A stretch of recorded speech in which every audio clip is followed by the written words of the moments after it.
je souscris parfaitement à ce que vient de dire enfin, M. Canard. Je crois qu'il y a des pays qui conservent les différents vestiges. Par exemple, en Bulgarie, Sofia, ou même en régime communiste, on a su sauvegarder des restes de statues, des colonnes, etc. Et ici, actuellement, jusqu'à présent, à la ville de Reims, on recouvre. Alors certes, on peut faire divers schémas pour essayer de conserver la mémoire de ce qui existait, mais je pense qu'on loupe totalement une partie, disons, de mémoire historique qui pourrait être d'ailleurs exploitable sur le plan, touristique si on réutilisait ces lieux, si on les restaurait. Je veux dire, à Sofia, vous vous promenez, vous avez des restes totalement qui, même sous l'emprise soviétique, ça a été gardé. Alors, je veux dire...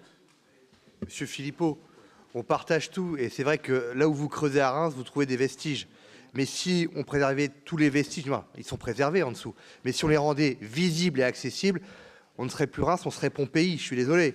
Mais si, ben non mais il n'y a pas un endroit à Reims où vous ne trouvez pas, je dirais, un vestige gallo-romain, médiéval et autres.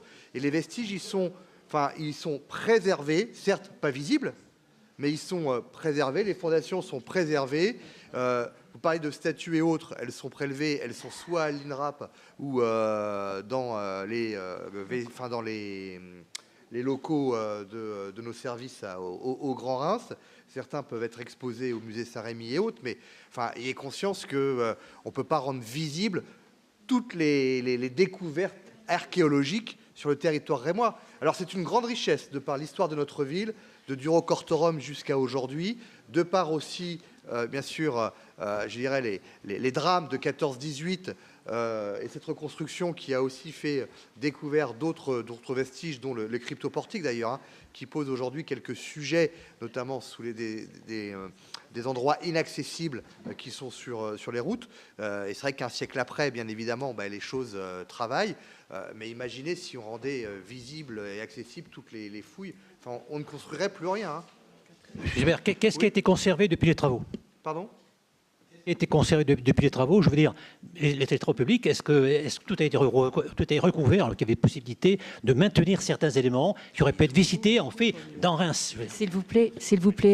Oui, Madame Coutan. C'est évident que les éléments les plus intéressants sont conservés. Hein, on en a régulièrement des usages. Mais sinon, vous savez, vous parlez d'autres villes, mais c'est partout comme ça. Maintenant, l'archéologie moderne permet de cartographier. Hein, tous les travaux qui sont faits actuellement permettent de connaître vraiment ce qu'était la ville à l'époque gallo-romaine, à l'époque moyenâgeuse, etc. Mais c'est impossible, comme disait Monsieur le maire. Il y a tellement de choses dans le sous-sol rémois.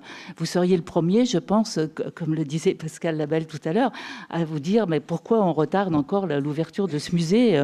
Parce que voilà. Donc là, je pense qu'il y a des archéologues qui travaillent extrêmement sérieusement, hein, qui cartographient, qui répertorient, etc. Parce que les moyens archéologiques actuels nous le permettent. Mais après, non, c'est vraiment pas possible. Hein. Et c'est vrai que ça peut paraître frustrant, mais grâce à tout ça, nous avons quand même une très bonne connaissance de ce qu'était la ville gallo-romaine, c'est évident. Oui, même le privé.